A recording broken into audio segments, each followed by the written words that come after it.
yeah, attack a very short time with their uncharted beam. I'm going to put... oh wow, a lot of upgrades going on both sides, and a mothership coming out in about, well, now? No, about 10 seconds, but yeah, that's about now. And yeah, actually that mothership will do a whole lot of good. It cloaks the entire army, and there is there is some vision for the Zerg player, but it is still going to be hard to deal with. Oh, there are the Phoenixes. Then why did I not spot them on the unit tab? They might have been coming up, well, there might have been new Phoenixes, I don't know. And yeah, the Zerg player just cannot handle this army. It is just too good. So I'm not sure if he's actually, if he's actually already giving up here, but he might as well. I think he is giving up. Let's see. No, he's not. Okay. Yeah, there's a Protoss player apparently not able to push in further because, well, that's why these Zerglings are coming out to hold off the army if he pushes further in. But this army is so strong. I cannot really see the composition, but yeah, a lot of Void Rays which are which handle the Brood Lords, for example, very nicely. Yeah, the Zerglings will be able to escape the fire from the Void Rays because there's not a lot you can do. The Void Ray is not very good against small units such as Zerglings, and obviously Corruptor is very good against motherships. And without the cloak, these units are a lot easier to take down. It's also a lot easier to just recognize the units for what they are. And yeah, Zerglings in the base now is going to attempt to get some damage done while the army is on the other side. And yeah, we'll see in the end what his damage is. Not getting anything done over here in the... Well, he cannot take down the Nexus, but he will probably have killed some workers. 18 workers killed versus the 5 on the other side. And those 5 were from initial harassment. And yeah, let's see. So this Protoss ball is very, very strong, but there aren't a whole lot of units. It's a good composition, by the way. It has a lot of different units, so some Dark Templars, which do a lot of damage, but aren't very, well, I won't say very good on their own, but if people can focus them, they normally get taken out quite quickly. I don't actually see them. They may actually be in the base here. No, 5 Dark Templars now. There are definitely not 5 in the base here. Oh, there they are. There are 2 Dark Templars in the base, and yeah, as I said, once they get spotted, they are very easy to kill. But if you keep them in your army, they are very hard to deal with. Obviously, if they don't get spotted, yeah, since they do a lot of damage, they can take out a whole base, and definitely all of the workers there. So still only 5 workers killed, not wanting to draw attention to them before he actually reached his target, and his target was the Hive. The Hive might even still go down to Dark Templar because, well, there are more of them on the map. There were more of them on the map. All 5 of them were here, really? Or did the rest get sniped in the middle somewhere? Anyhow, a lot of Brood Lords coming in now.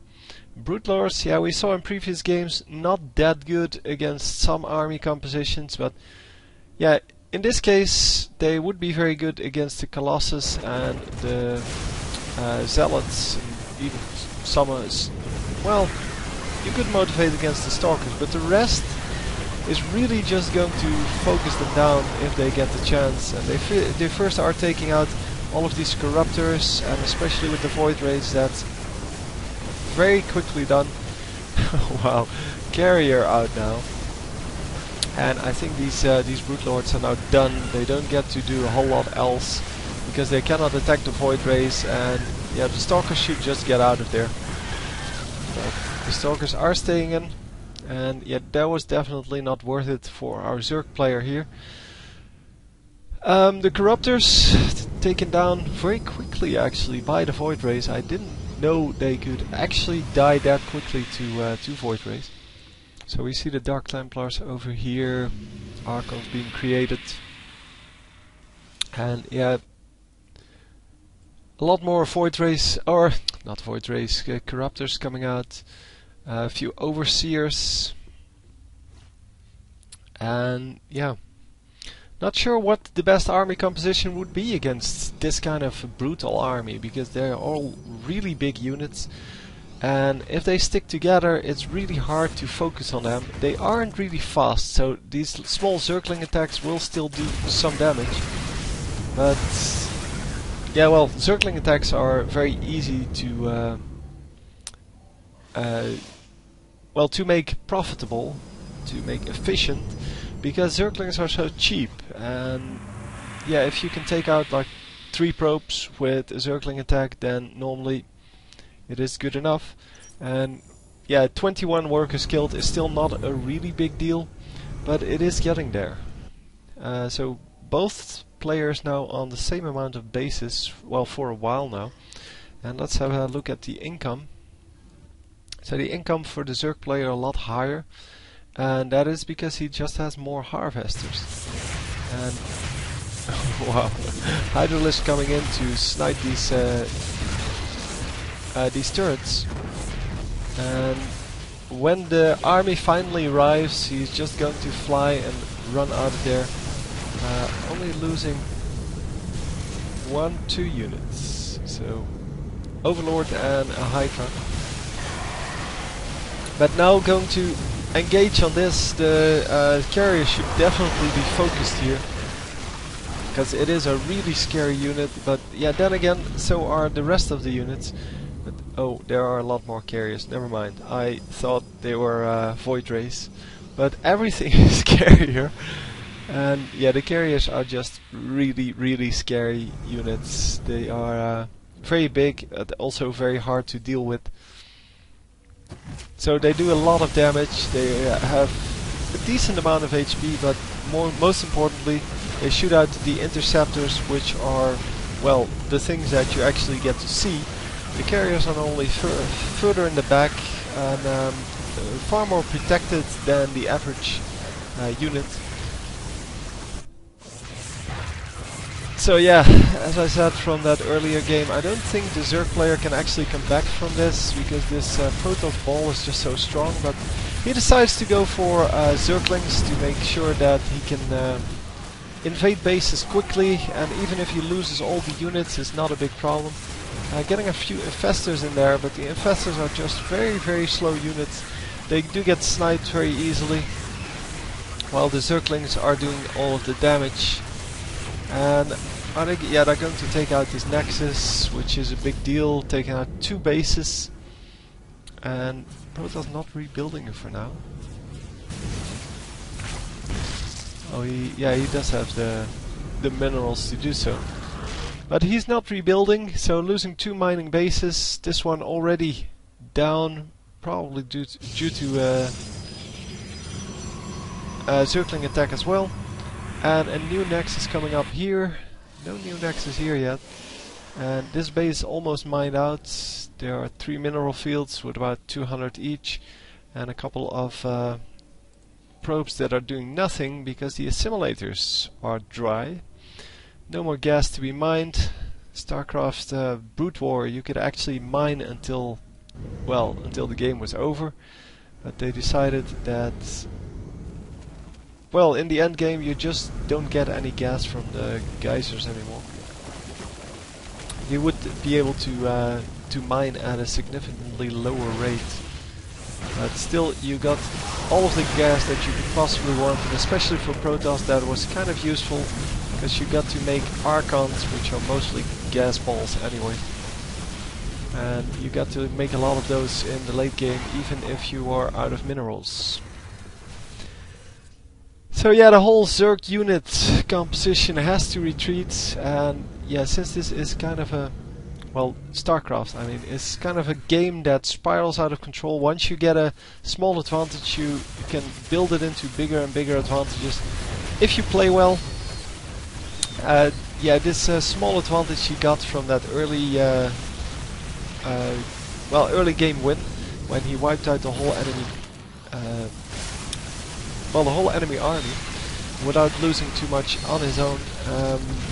Yeah, and then he got to wipe out the whole Broodlord army the second time, and well, from there on out he kept making these huge units. Yeah, Archons, Carriers, a few Colossi, and a few Immortals. They're all really, really big units that are hard to stop. And yeah, you see the result here.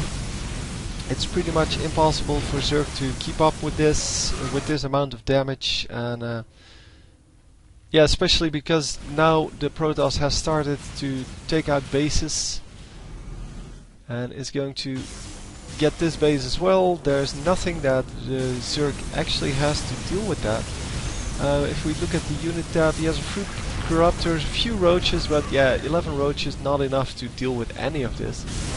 And yeah, although it would have been really, really early. Yeah, he could have given up right in the beginning there.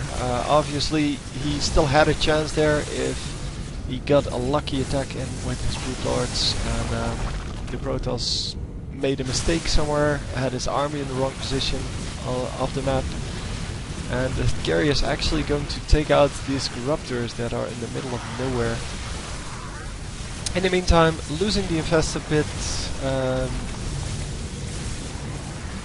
losing the hatcheries, and has to give up. He says boring, and I have to agree with him, because, well, not so much that the game was boring, but there was nothing he can do from the moment he lost his army over here somewhere. That fight was here, actually.